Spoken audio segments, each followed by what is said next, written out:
So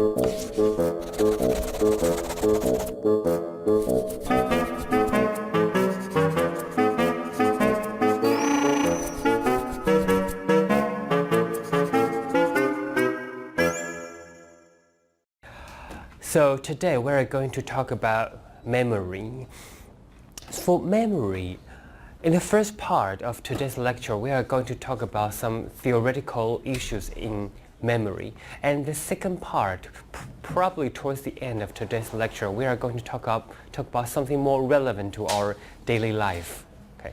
But before we go into those more relevant to daily life stuff, we still have to introduce some drier facts about memory research. Firstly, there are different kinds of memories, and psychologists have been using different ways to classify memories. This is one of the classifications, declarative and procedural memory. And what are they? Declarative, when you say something declarative, it means that something you can declare, something you can verbalize. Okay. Something you can put into words. For example, where is the capital city of France? You know it's Paris. So this is some kind of memory that can be verbalized, can be declared. So it is a declarative memory. So those are facts and events. Where is the capital city of France? And what did you eat for lunch today? What did you do last summer? These are all facts and events. So they are declarative memory. But there is still another kind of memories which you can't really declare, you can't verbalize. They are something like the memory of riding a bicycle, the memory of swimming, memory of how to swim, memory of how to dance, the memory of how to play a violin, the memory of how to play the piano. Those techniques are also memories, but those are something you can't verbalize or declare, and we call them procedural memory.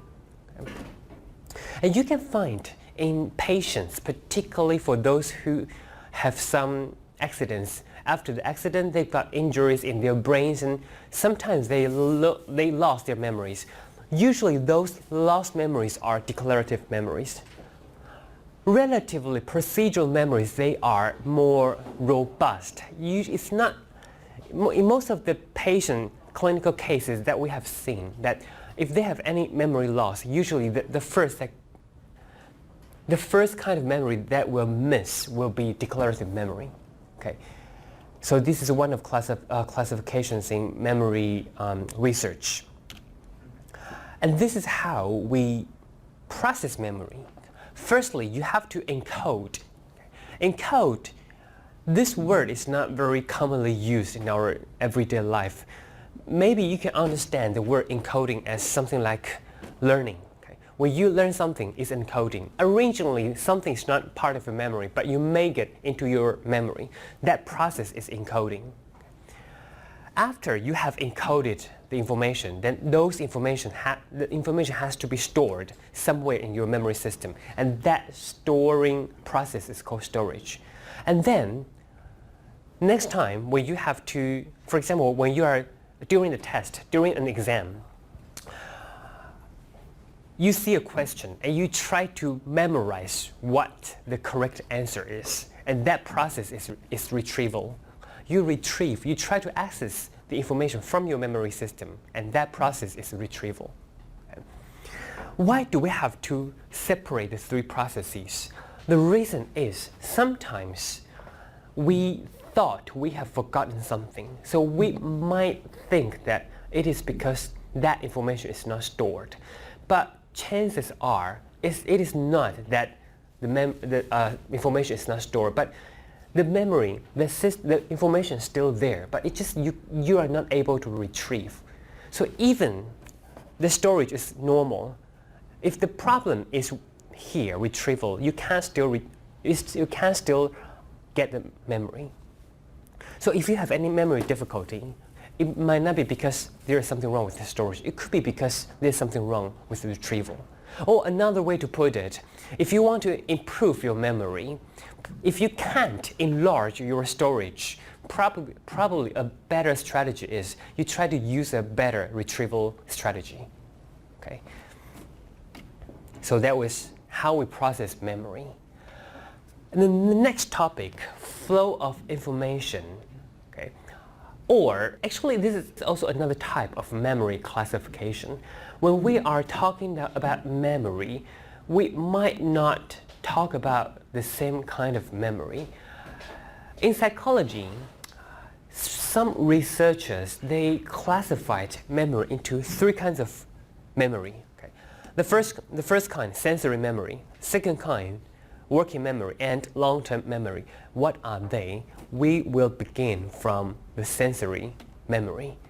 Sensory memory, by definition, if you look at the word sensory, it means the sense. So like vision is a sense, audition is a sense, touch is another sense. So sensory memory, by definition, is a memory about our senses. And we have different senses. Okay?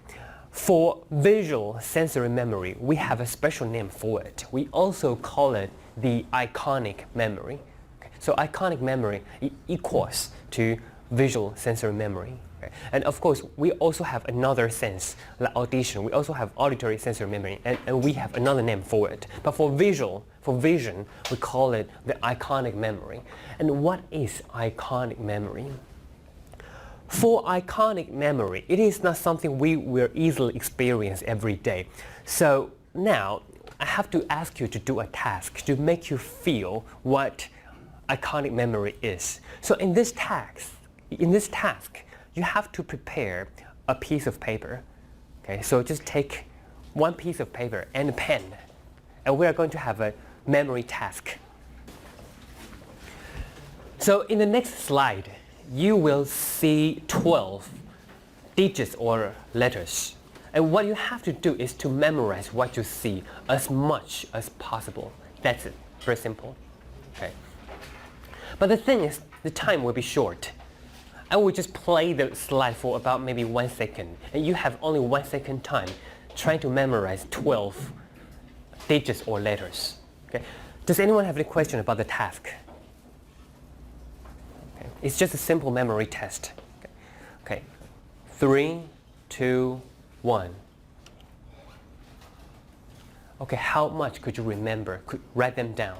Okay, so this is the answer. Okay, so that is the first task. It is not very easy, but I think the majority lies around 5 or 6. So roughly almost a half. Okay. The next thing, we're going to do something slightly different. It is also a memory test, but the only difference is you still have to remember 12 digits or letters. But after the presentation of the items, I will only want you to report either the upper row, middle row, or lower row. There are 3 rows, right? Because there are 12 digits, there are 3 rows. And for report, I will just ask you to report one of the rows. It's like the upper, medium, upper, middle, or lower. So you have to listen to my cue, okay? Upper, middle, or lower, and just report the row. Okay? Does anyone have any question? But for memorization, also you have to still try to memorize 12 as much as possible. And the only thing different is at the reporting stage, you just have to report one of the rows. Okay? So also prepare your piece of paper and pen. Okay. 3, 2, 1. The upper row, just report the upper row, the first row. So this is the answer. Okay. So the correct answers are 5 to BM, the first row, 5 to BM. How many of you got 4 of them right? Raise your hands.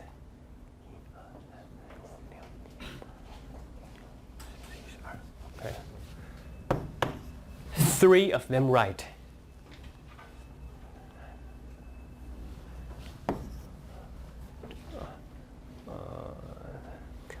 2 of them right.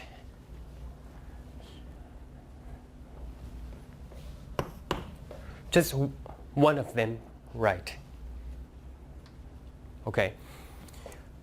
If you look at the result, for the red, the first question, the first test, we call it the whole report. The reason why we call it whole report, because you have to report everything on the display, so that is why it's whole report. And the second task, we call it partial report. Because you just have to report 1 row, and 1 row is just 1 part of the whole, so we call it partial report. And according to your result, for whole report, the majority of people, the percentage of correct is roughly 50%, 6 out of 12. Okay. But for partial report, 12 people can get 12 of them correct. Why I put in 12 here? The reason is 12 here, it indicates 100% correct. If you can report 4 items in the partial report, it means that potentially you can report 12 of them correct, because the percentage correct is 100%. So for partial report, actually we have got 12 people, quite a lot of people who can get 100% correct. But how come in whole report the performance drops? Why does it happen? Not only for this class, but also for previous study. If we look at this curve here, this is the data collected from a published paper. They also did a partial report and a whole report. And the horizontal axis here denotes the delay. Okay. After the presentation of the items, there is a delay in time until they report. So of course, the longer the delay is, the worse the performance is. But in general, you can see there's this trend that the partial report performance is always better than the whole report, just like this class. If you see the performance of the partial report and the whole report, for partial report, most people can get 100% correct. But for whole report, most people can get about half of them correct. And what does it tell us? This kind of difference between the partial report and whole report, somehow it tells us that the reason why, if you look at the number here, if we look at the whole report, the majority of this class, we can only report half of the items. The reason is not because you could only remember half of them. The reason is actually you could potentially remember more. Potentially you can remember 100% of them. But it's just because those memories, they go missing very quickly. If you don't write them down quickly enough, you will forget. So the reason why you can only report half of them is not because you can only remember half of them. It's actually you can remember much more than that, but you just forget about them very quickly. So you can only write 6 of them. That somehow implies that there is a very short moment that we can potentially remember a lot of information, but they just gone quickly. And that kind of memory, we call it the sensory memory, or in this case, we call it the iconic memory. Potentially, you can remember every single detail of whatever you see. But unfortunately, you don't have time to write them down or to save it. So you just forget about them very quick enough. So after about 1 second, you can only remember very few of them. But it is not because you can't remember it. It is not because you can't memorize them. It's just because you could memorize them, but they are gone quickly. You just forget about them. And that kind of memory, we call it iconic memory. Okay?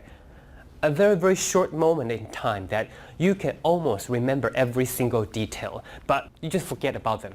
And that memory is iconic memory, or visual sensory memory. Okay? This is something we don't, because in our everyday life, we don't really, it's not easy for us to experience this kind of situation, because usually you have much more time to remember something. Okay, but this task, the difference between the partial report and whole report somehow tells us that our human memory is actually better than we can imagine. Sometimes you thought you can't remember. It's not because you can't remember. It's just because you forget about them. Okay? This is the sensory memory, or visual sensory memory, or iconic memory. So we are moving to the next one. Working memory or short-term memory. So what is it? Short-term memory, by definition, short-term, if you look at the word short, it tells you that this memory is very short. And there's another memory, we call it long-term memory. By definition, it means that this memory lasts longer. But how long is long? How short is short? Actually, in psychology, we don't have a very clear definition about what a short-term memory is and what a long-term memory is. Okay? There is no very strict definition in time. It's not something like, okay, within 20 minutes it's called short-term memory. Over 20 minutes it's called long-term memory. There is no boundary between short-term memory and long-term memory. Okay? No clear boundary. And actually, we don't have a very clear definition to differentiate the two either. So, but an easy way to try to understand the difference between the two is normally or usually when we are talking about short-term memory, they refer to the memories that we don't really need to. It's like something disposable. When you are talking about something disposable, it means something like you use it just for one time and then you can just dump it. For example, you might have disposable contact lenses. Okay? You might have disposable plastic bags. Those things are things that you just use for maybe one time and you don't really keep it. The same logic also applies to memory. There are memories that you just need for one time and you don't really need to keep it. Like what?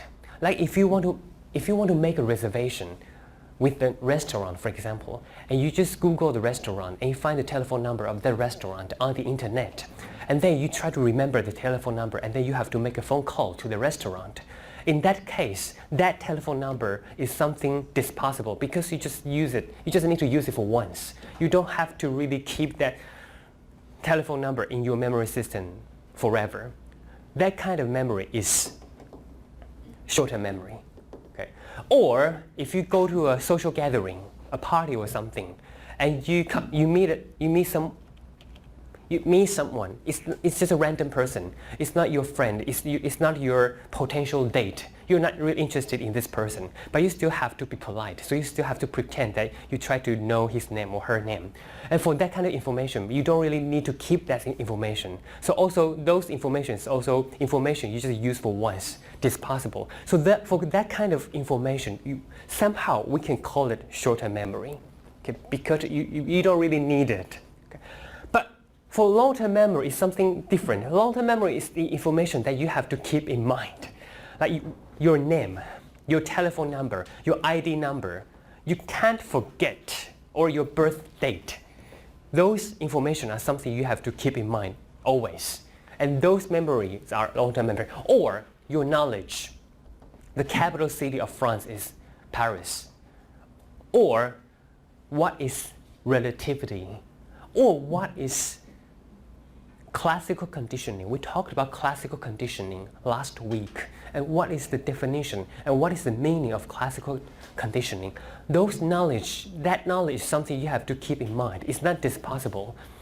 And that kind of information is called long-term memory. Okay? So actually, this is not very strict and serious definition about the difference between short-term memory and long-term memory, but it's an easy way to help you understand what the difference between them. Okay?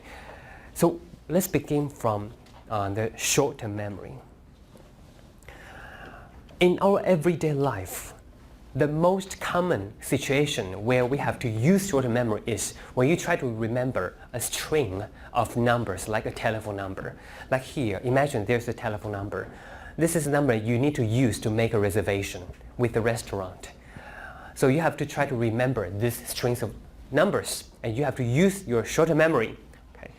How do we, and what is the characteristic of our short-term memory? First, there is a magic number, 7. For most of us, but of course some people they have a larger short-term memory, some people they have smaller short-term memory, but averagely our limitation of the short-term memory is roughly 7 plus or minus 2. Okay, so we also have a nickname for this 7. We call it the magic number 7. If you have to memorize more than 9, for example, it could be very hard. Okay. That is probably also why, if you look at those telephone numbers that we are using, if you, for example, in Taiwan, our mobile phone numbers has 10 digits. But the first 2 digits are 09, so you don't have to really remember the first 2. You just have to remember the last 8. 8 is still within this range, so you can remember a telephone number, which is not too hard. Okay. But in any case, for human beings, our limitation, our capacity to store things in the short-term memory is limited. Okay. If the amount of information is beyond the limitation, then it would be very, very hard for us to retain the information in our short-term memory. And what do we do to keep our short-term memory? These are 2 strategies that we use. Okay. The first strategy is rehearsal. The second strategy is chunking. Okay. Rehearsal, the word rehearsal is 中文是翻复诵了哈. It means that you are trying to repeat the information over and over again, and this process is called rehearsal. That is quite, we use rehearsal very often. When you are trying to remember a string of telephone number, what you do is just repeat a telephone number over and over again, and that process is called rehearsal. Our common sense tells us that rehearsal is important. But as you know, psychology is a science. Of course, there are a lot of theories in psychology that sound like a common sense, but you still need evidence to prove them. Same for here. Rehearsal, common sense tells us that rehearsal is important for our memory, but you still have to provide evidence about this. And what kind of evidence can be provided? Like this one. There was a study. The task they used in that study was the participants, the subjects, they were presented with 3 consonants, like FCV. Why does it have to be consonant? The reason is if you put a vowel here, then it becomes pronounceable. Imagine if there is O, F-O-V here, it becomes 5. Then it becomes 1 unit, it's not 3. So you have to use consonant to keep the number of items to be constant. You have to remember 3 items, FCV. But even there are 3, it is still easy because to remember 3 letters is actually, it's not hard. But the tricky thing about this experiment is after the presentation of the 3 consonants, the participants, they were presented with 3 to 18 seconds delay. Delay means that the participant can't do anything other than counting backward from 9:18. Okay, so the task is something like FCV. You see 3 letters FCV, and then you have to count from 9:18, 9:17, 9:16, 9:15, 9:14, 9:13, and so on and so forth. Why do you have to count? The reason is when you are counting, you can't rehearse. The purpose of the counting here is to stop you from rehearsing. So you can't repeat FCV, FCV, FCV because you are counting. Okay? So in this case, there's no rehearsal. And after the counting thing, you have to recall the consonants. You have to report what the consonants you just saw. And the result is like this. Okay? The horizontal axis here denotes the time of the delay. Of course, the longer the delay is, the worse the performance is. It is not too surprising. But if you really look at the exact data, exact numbers in this data, the longest delay will be 18 seconds. Actually, 18 seconds is not too long. It's still very short. And there are only 3 letters to remember. It should be extremely easy. But if you don't rehearse, after 18 seconds, your performance almost drops to 0 with as short as 18 seconds. This tells you that rehearsal is important, because if you don't rehearse, you just need 20 seconds to forget about forget 3 letters, just 3 letters. But if you don't rehearse, you will still forget about them. So rehearsal is important, okay? Evidenced by this data. Another strategy we use in improving our short-term memory is to chunk. And what is chunking? Chunking here, it means that you group information together. For example, here there are 8 digits to remember. Supposedly, the number should be 8. Okay? But this is just an example I used. Probably it's not used anymore. There was the number they used probably more than 10 years ago. Okay? Pizza Hut. When you want to when you want to order a pizza from Pizza Hut, this is the number you have to call, probably 10 years ago. But because back then people still use telephone a lot, but nowadays, of course, we just do everything online, so probably we don't need it anymore. But there was once upon a time that those businesses, in order to encourage you to contact with them, they would try to help you memorize their telephone number, like this one. 288-552-52. Supposedly it should be 8 digits, but with this sound, you can just remember 3 of them. So in this case, like 882, it becomes 1 unit. This process is called chunking. Originally, there are a lot of things to be remembered, but you just group them together into smaller units. This process is called chunking. Okay? It could help our short-term memory.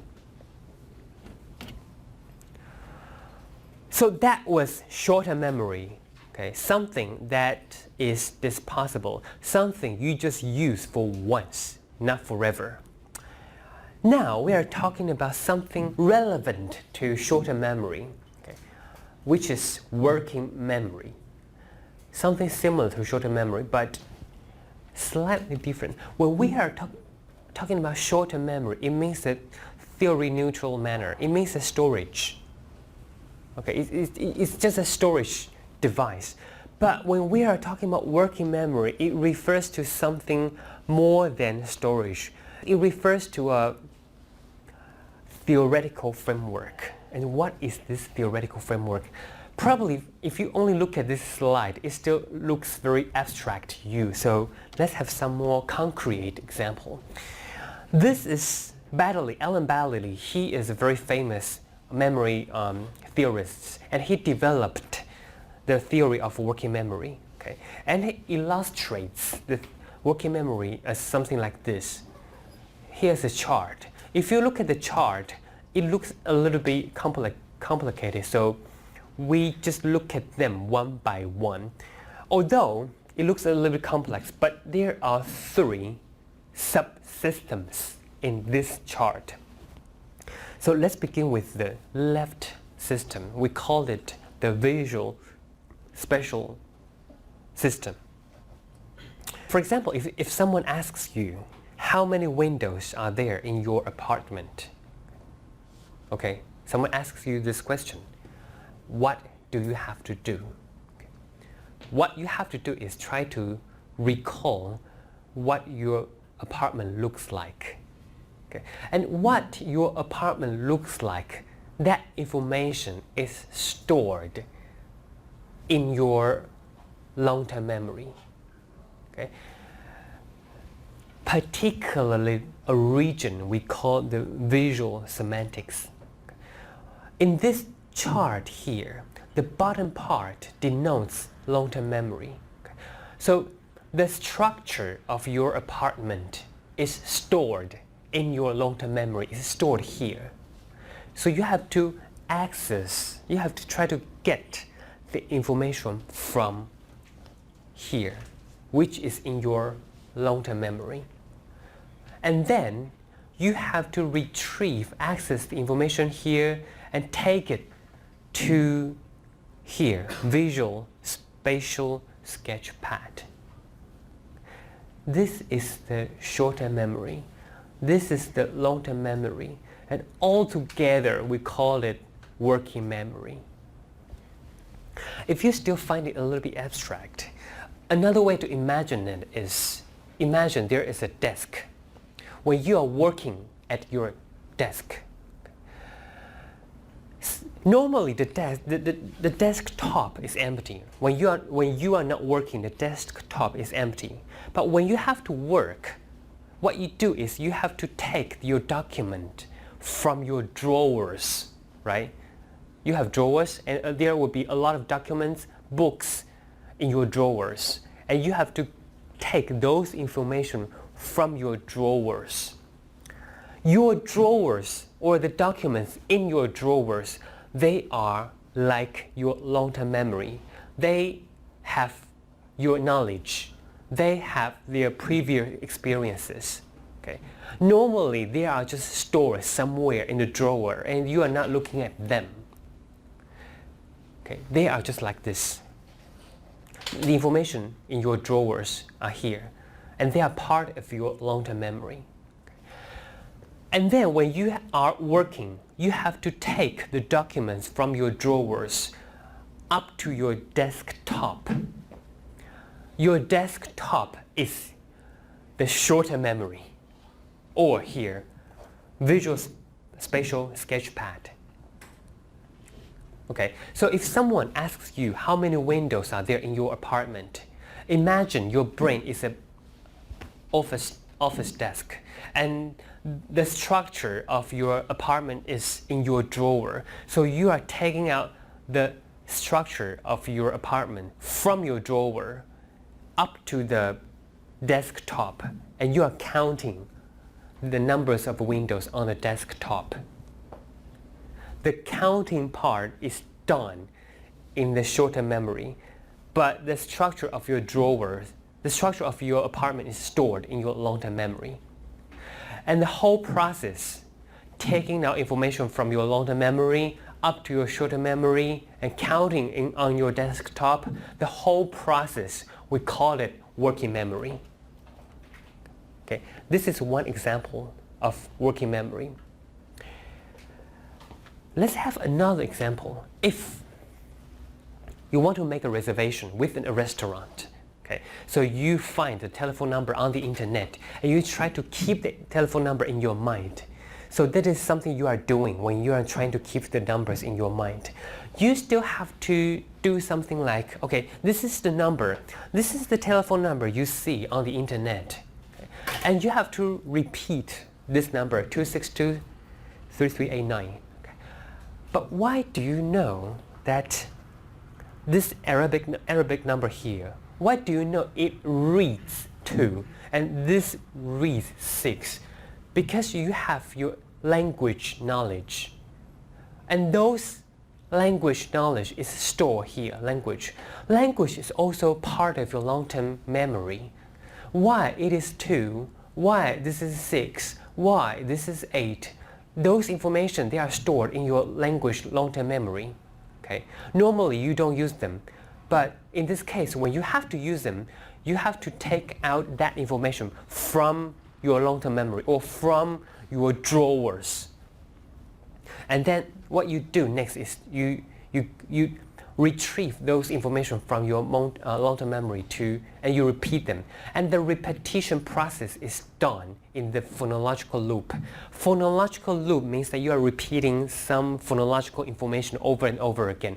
You are reading 262-3389, 262-3389 over and over again. The process is called phonological loop.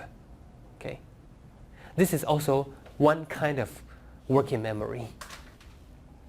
And then there is still the third kind of long-term memory. We call it the episodic working memory.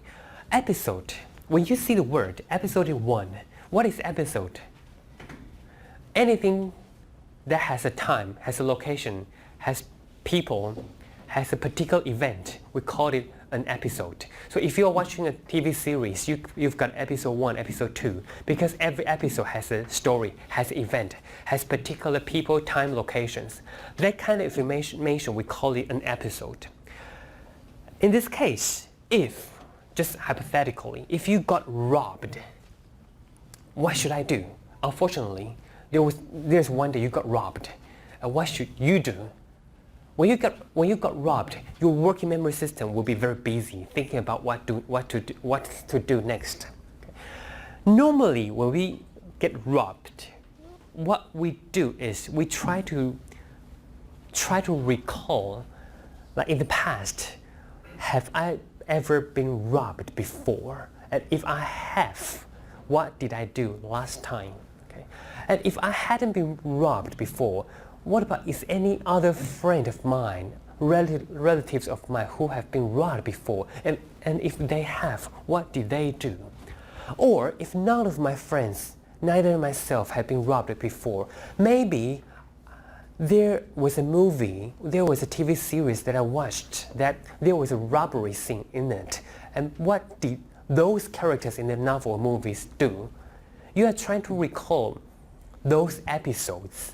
And those episodes, they are stored in your episodic long-term memory. So those information in here, episodic long-term memory, you can imagine there. It feels like there are a lot of books and movies, novels here, and they all store information about your personal experiences or experiences from your friends or relatives, or the experiences from all the movies or novels you read before. Okay. They are all stored in the episodic long-term memory. Okay. And then you retrieve those information from your long-term memory. They are stored in the long-term memory, or they are stored in the drawers. And you are taking out that information from your drawers up to the desktop. Okay. So you are evaluating, okay, the last time I got robbed, that is what I did last time. This time, should I do the same thing, or I should do a different thing? You are trying to evaluate what to do next. And that evaluation thing is done here in the episodic buffer. Okay? So that is working memory. Basically, working memory is when you face a problem or a situation and you have to fix this problem, you try to get information from your long-term memory and take them up to your short-term memory to do evaluation or assessment. The whole process is called working memory. Okay. In addition to the three systems, visual spatial,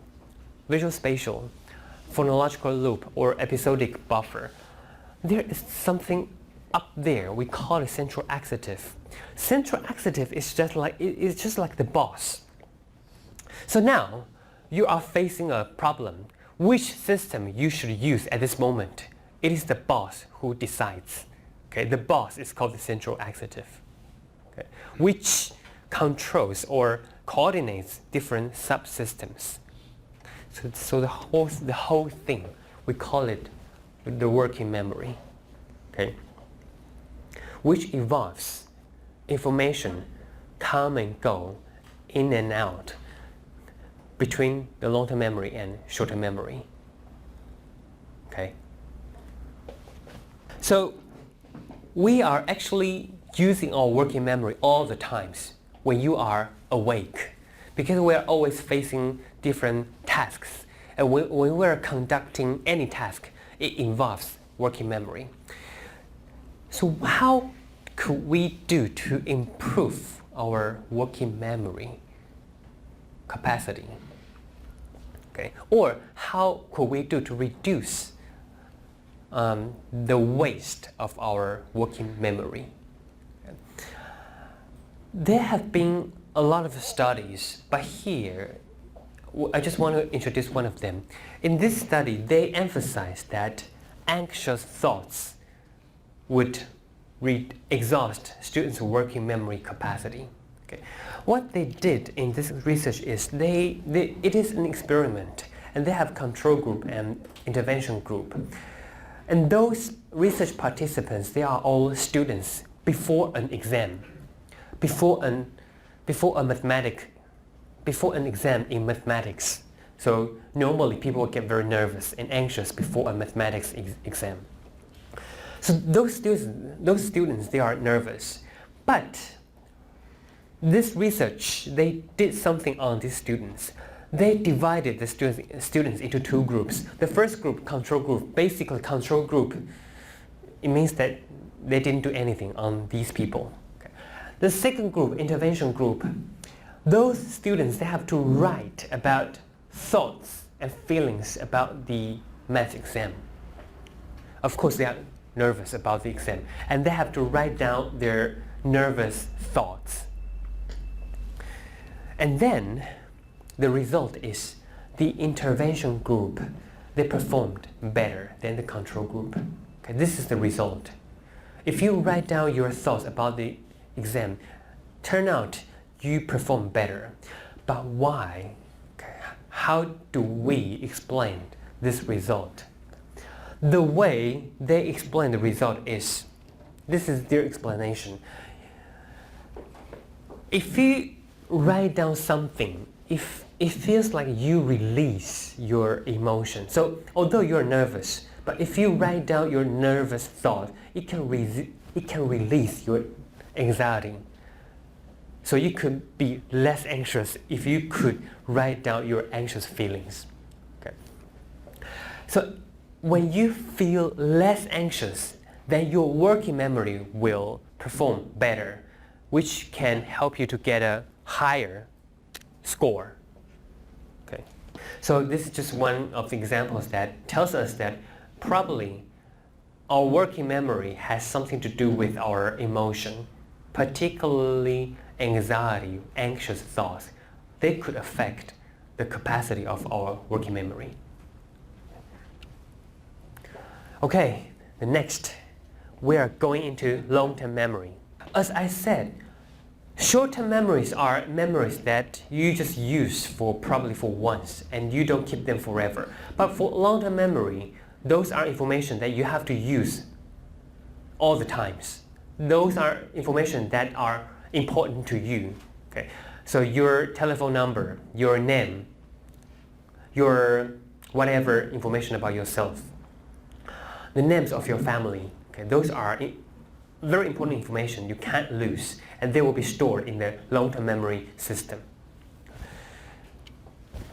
For long-term memory, it is quite important for us because, particularly for learning, okay? When we are learning something, for example, in this class, we are learning the knowledge in psychology.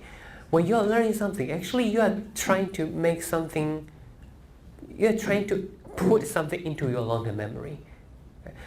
And the process of encoding and retrieval is quite important. Encoding is, this word encoding is not very commonly used, but you can understand encoding as something like a learning. And retrieval is something like when during the test you are retrieving information from your long-term memory. Okay? So is anything important about encoding and retrieval? Yes. Firstly, for retrieval, most of the time we need retrieval cues. I believe that most of us here, you should have an experience before that during the test, you try to recall the answer of a question by thinking about something relevant to that question, but not exactly that question. For example, you might see a question and you are trying to think about what did I see this question before. It could be on a certain page in your textbook. And then you recall that, oh, there's a picture on that particular page. And suddenly you realize, okay, with that picture, now I can figure out what the answer is. That example is the retrieval cue. Sometimes the information is there, but they're just very hard to get. So you need to use some other cues to get that exact information, and that cue is the retrieval cue. Okay? So last hour we talked about sensory memory. And what is sensory memory? when you see something, there is a moment that you can almost remember every single detail. But if you don't write them down, if you don't save it in time, you just forget about them quickly. For that kind of memory, somehow you can call it a sensory memory. And then we talked about short-term memory. And what is short-term memory? That information that you just use probably for once. You don't have to really keep it in that memory, or somehow you can imagine as something disposable. And usually we will call them short-term memory. And then we talked about long-term memory. Long-term memories are your knowledge, your personal experiences, those memories that you have to really keep. Those memories are long-term memory. And when testing someone's long-term memory, there are two kinds of tasks you can use. The first one, recall. Recall is, do you know something, something, something? Okay. Do you know where the capital city of France is? Do you know what relativity is? Do you know what classical conditioning is? This kind of memory test we call it a recall. Recognition, have you seen this person? Have you seen this place? Have you been to this place? Have you done something, something? Okay, yes or no. This kind of test is recognition test. And the information in our long-term memory, we can further separate them into two kinds of long-term memories. The first one, episodic. Okay, now the word episode comes again. The second one, semantic. And what is episodic? When you say something episodic, it means something that has a story, has an event. What did you eat last night? What did you eat for lunch today? What did you do last summer? For this kind of information, they all involve a particular time, particular location, particular people. We call them episodic memories.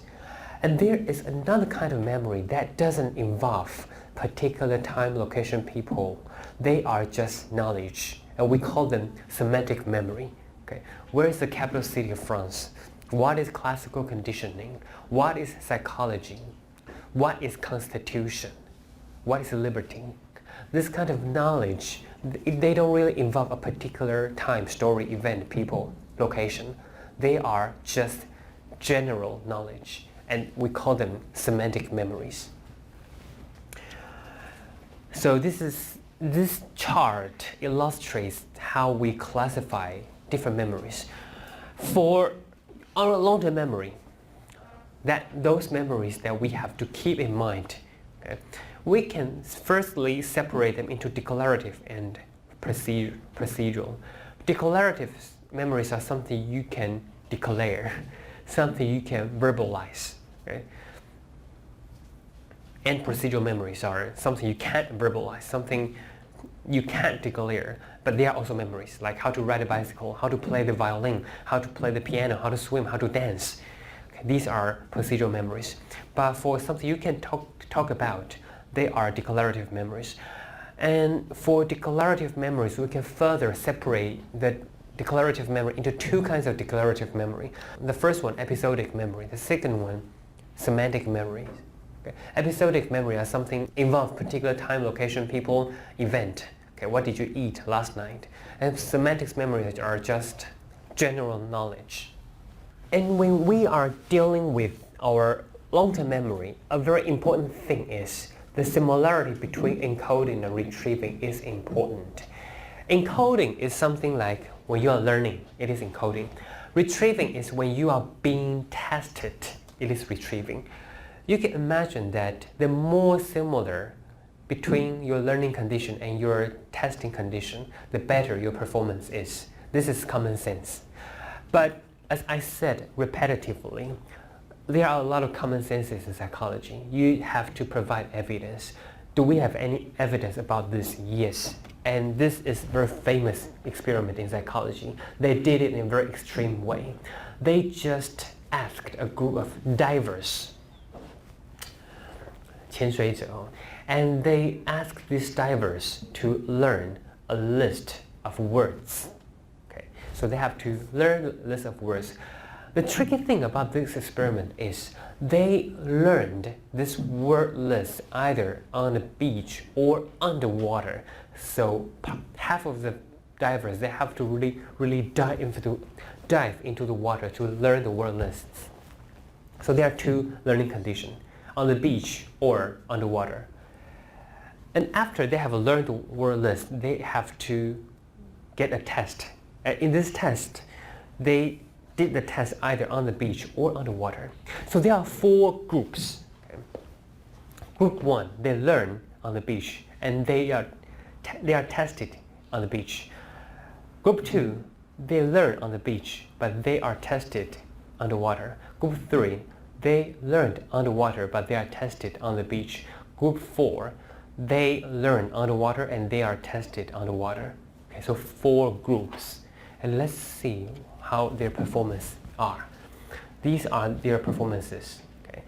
So for the leftmost bar, it denotes the performance for water land. They learn in the water, but they are tested on the land.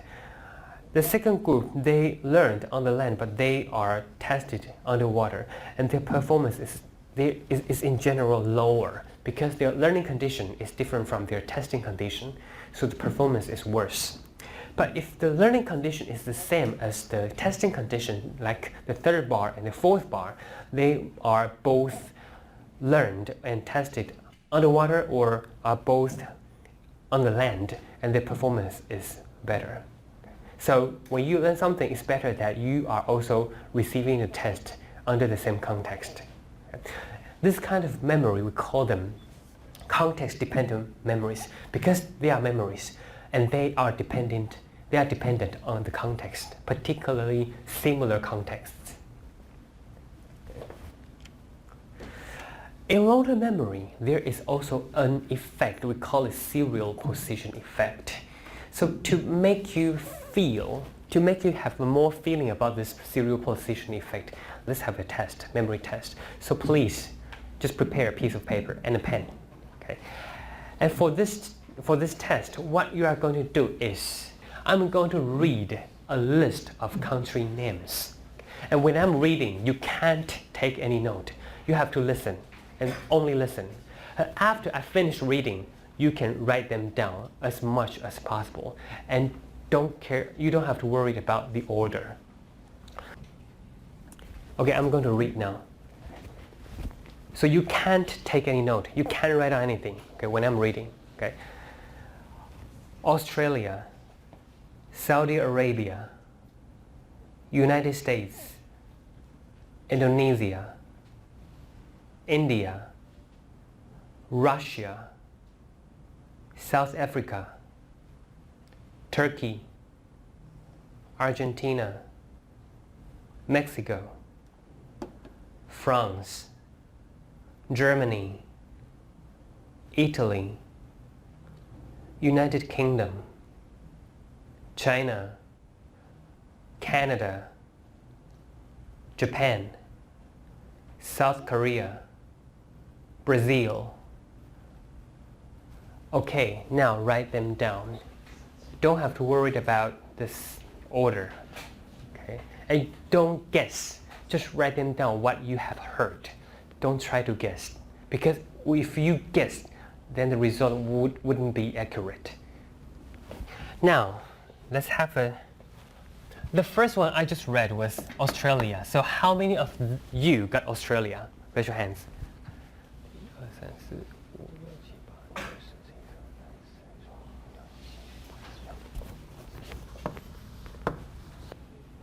Brazil.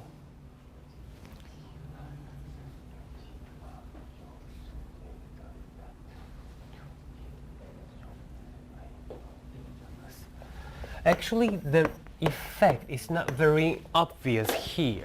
Okay, I've tested this in different classes, and each class is different.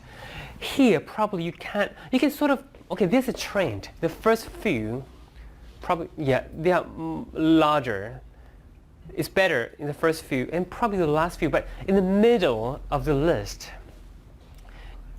yeah, you can sort of tell in the middle of the list, the numbers are less. But in the beginning and the last part of the list, the performance is better. This is serial position effect. If you have to remember a list of information, the performance for the first few would be better. We call it primacy effect. And the performance for the last few items, usually they should be better. We call it the recency effect. Okay, primacy means the first. Primary means the first. The first few items, your memory for them is better. Recency is because when the last few items are more recent, so your memories for them are also better. So we call it recency effect. And the whole thing, we call it serial position effect. Okay? So the memory performance, memory efficiency depends on the relative serial location of the item. And this effect, we call it serial position effect. The next thing that would affect our memories is the levels of processing. And what is the level of processing? The deeper the level at which information was processed, the more likely it is to be committed to memory.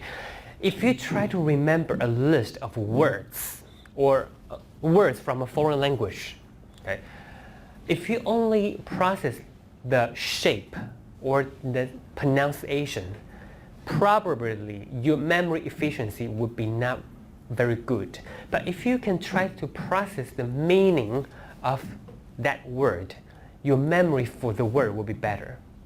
Because meaning, compared to the shape or the pronunciation, meaning is deeper. When you try to understand the meaning of a word, you process at the deeper level than the condition where you only process the shape or the pronunciations.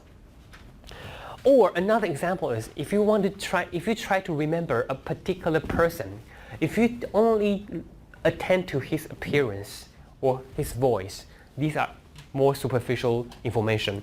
Probably you don't remember very much about this person. But if you can try to understand this person more, his personality, his characteristic, you process this person at a deeper level, probably you can remember this person more. This is levels of processing. The deeper you process a certain information, the better you will remember it. Okay, next. Now we have finished the remembering part. The next thing we are talking about is why do we forget?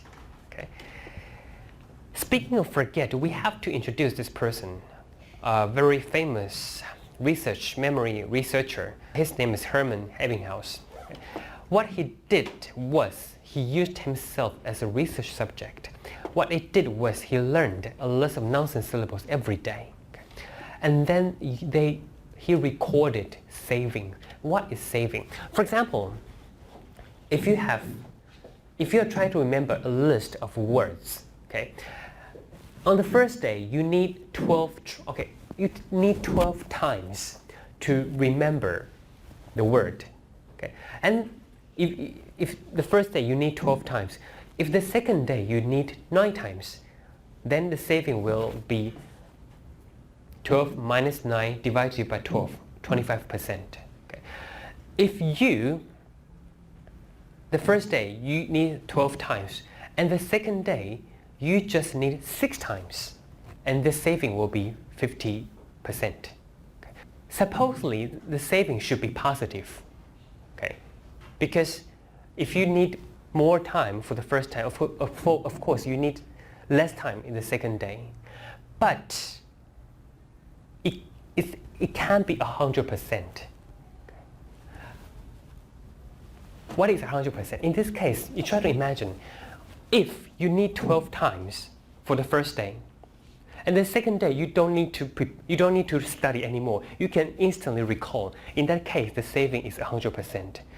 But in most of the cases, the saving is really hard to get 100%. And unfortunately, the saving is getting less and less. This is the saving curve recorded by Ebbinghaus himself. The first day, the saving could be quite good, 60%, like almost 50%, which means that if you need 12 times to learn a list for the first day, the second day you just need 6 times. Okay. In that case, it's 50%. but the saving will drop. It becomes less and less and less. It feels like the more you practice, but the less you can gain from each practice.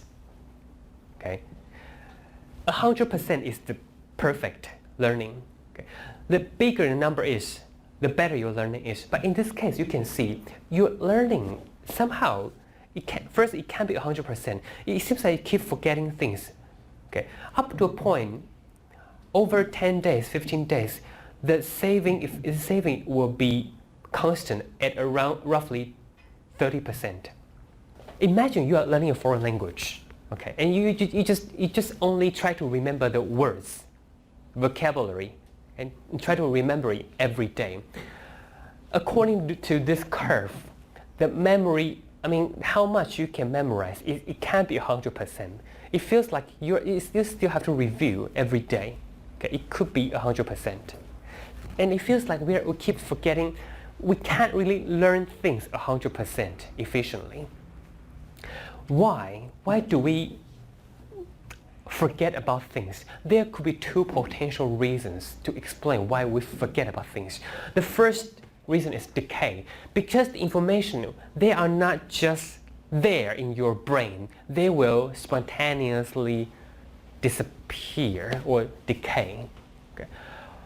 The second explanation is it is not decay, it's just interference, because we are learning new things every day, and all those old knowledge and new knowledge, they will interfere with each other. So for example, there are two kinds of interference. The first, proactive interference. Proactive interference is whatever you learned before interferes what you are learning now. Okay, so for example, if you are learning a foreign language, okay, if you are learning, for example, German, and you have learned English before, and the English knowledge somehow interferes with your learning, and that kind of interference is proactive interference. Whatever you learned previously interferes with whatever you learn currently. And there could be another kind of interference. We call it retroactive interference. Whatever you are learning now interferes with whatever you learned previously. But in any case, they are all interference. Okay, so unfortunately, we tend to forget about things. But is there any strategy that we can improve our memory? There are several kinds of strategy. For example, rehearsal. When we are rehearsing something, what is rehearsal?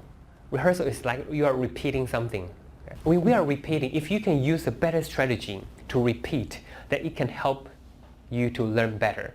For example, this is just a TV show I watched a while ago because it's an English teaching TV show, because to help Chinese speakers to remember what an island means. So this is how they use this strategy. Okay.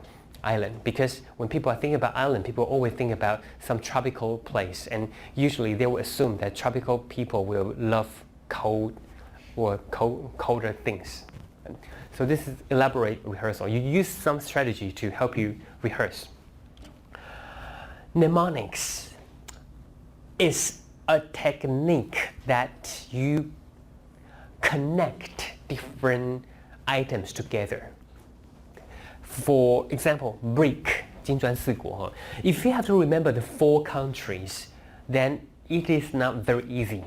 But if you can find a rule to connect the 4 countries, like the initials of the 4 countries becomes another new word, BRIC, then it would become very easy to remember the 4 countries. So this is mnemonics. You try to develop strategy to connect a group of information. Okay, metamemory. Metamemory is the feeling that you have stored information somewhere in memory, or how well you can manipulate your memory. Okay, so for some people, they might not good at memory, but they know that they are not good, so they can help themselves by using some strategy. In that case, it is a meta memory. How well you understand about your own memory, and how well you can use proper technique, proper strategy to improve your own memory. That is metamemory. Okay, now we have talked about encoding and retrieving information in long-term memory. The next thing we are going to talk about is the storage in our long-term memory. How is our information stored in our long-term memory? Those units in our long-term memory, we can roughly classify them into 3 different kinds of units. The first one, concept. The second one, schema. The third one, script. And what are they? The concept is the mental representation of a category, like dog. Dog is a concept. When we are talking about a dog, it doesn't refer to any particular dog. It refers to a group of objects, and they share a similarity, and then we call them dog. So if you see a dog, even you haven't seen this particular dog before, you can still call it a dog because you have the concept of a dog, and this is a concept. So we also have a concept of a house. You might see a house. You've never seen this house before, but you still know it's a house because you have the concept of a house. This is concept. You have a concept of a tree, of a table, of a desk, of an exam. Okay? This is a concept. So these are, if maybe those concepts are structured in this way in our mind. For example, we have a concept for a bird. We have a concept for fish. We have a concept for animals. And we also have a concept for canary, 金丝雀. And maybe they are stored in this way because for canary and ostrich, 鸵鸟, they all belong to the concept of a bird. And for shark and salmon, they all belong to the concept of a fish. And for fish and bird, they all belong to the concept of animal. Okay, probably this is how those concepts are stored in our long-term memory. But somehow, although there are different layers, in this case we have 3 layers, layer 1, layer 2, layer 3. But for some reason, one of the layers, it feels more straightforward, feels more natural. We call it the basic level. Okay, the level that we can access the most easily. So for like 莲雾, wax apple, it's a concept. And under the 莲雾, you have different kind of 莲雾. Okay, 黑珍珠 is one of another layer. But for some reason, 莲雾 or wax apple is more natural. So for this level, we call it the basic level. But on top of 莲雾, there is another level, fruit. But fruit is not that natural. This one should be more natural. And the natural one, we call it the basic level. So that was concept. What about schema? Schema is the cluster of knowledge or cluster, a group of concepts. For example, when we are talking about the kitchen, what is kitchen? When you think about kitchen, it involves, it could be a microwave, could be a stove, or could be there could be some knives, okay, could be a table, or toaster. All those things I just described, they were individual concepts. And all those concepts have to be put together, arranged in a particular way, and they will form a kitchen. So kitchen, in this case, kitchen is a schema because this schema involves more than one concept. And those concepts, they have to be arranged in a particular way. So we have a schema for a kitchen. We have a schema for a classroom. When you think about classroom, you think about maybe a blackboard, desks, chairs, okay, air conditioners. And they are all individual concepts, and they have to be arranged in a certain way to form a proper classroom. So a classroom could be a schema. And you also have a schema of an office. You have a schema of a factory. Okay? You have a schema for an airport. you have a schema for a station, train station.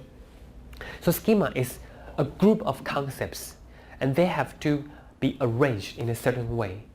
So because you have the schema for a kitchen, so it wouldn't be surprised. It wouldn't be surprising if you see a toaster in the kitchen.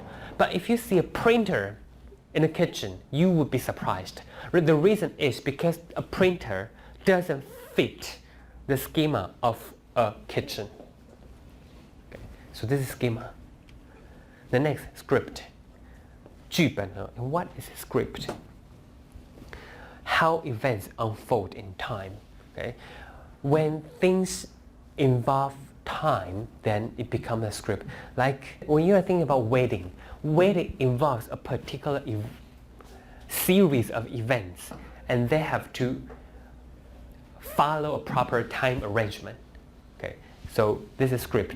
Or dating. When you think about dating, you understand to go on a date, there are certain procedures you have to follow. Those procedures, they are a script. Okay. Well, it doesn't have to be like romantic dating. It could be just normal social interaction. When you know someone, when you meet someone new, you know that there are certain things you have to do, and you have to do it in a particular order. That kind of knowledge is a script. Okay. Okay, so we are done with those memory theories. Now we are talking about something more relevant to our everyday life. The first one, flashbulb memory. Flashbulb memory, actually, when I was studying psychology, probably more than 10 years ago, okay, when our lecturers were talking about flashbulb memory, then a typical example that they would use is like 911, because it means the terrorist attack in September 11th, 2001, which is like 15 years ago. But probably for you, it is not, because you were still too young, so probably it's not a very good example. But the point is, flashbulb memory is when a very traumatic or very emotionally severe event happens. People will remember every single detail of that event, just like the 911 attack. Okay, so if you can ask people, probably it doesn't have to be American, probably including people in Taiwan here. Probably if you can ask anyone over maybe 25 years old, and what they did on that particular moment when they heard about the news, they probably can tell you what they were doing because they can remember all the details. This kind of memory is flashbulb memory. Okay? Or if you have an experience that if one of your very close relatives or friends, if your friend or your relative passes away, and the moment you heard about the news, because it is very traumatic for you, and probably you can remember every single detail about that moment when you hear about that death news. For that kind of memory, we call it flashbulb memory. Okay. The second one, eyewitness memory. What is eyewitness memory? Eyewitness memory is, particularly in the legal system, sometimes the judge or the juries, they have to really they get their evidence from a eyewitness, and sometimes those eyewitness memory, they are not be correct. Okay, for eyewitness memory, we have to introduce this researcher, Elizabeth Loftus. She is a very famous researcher, and her specialty was, her main research topic is on false memory. And what is false memory? By definition, false memory means a memory that is false, that is unreal.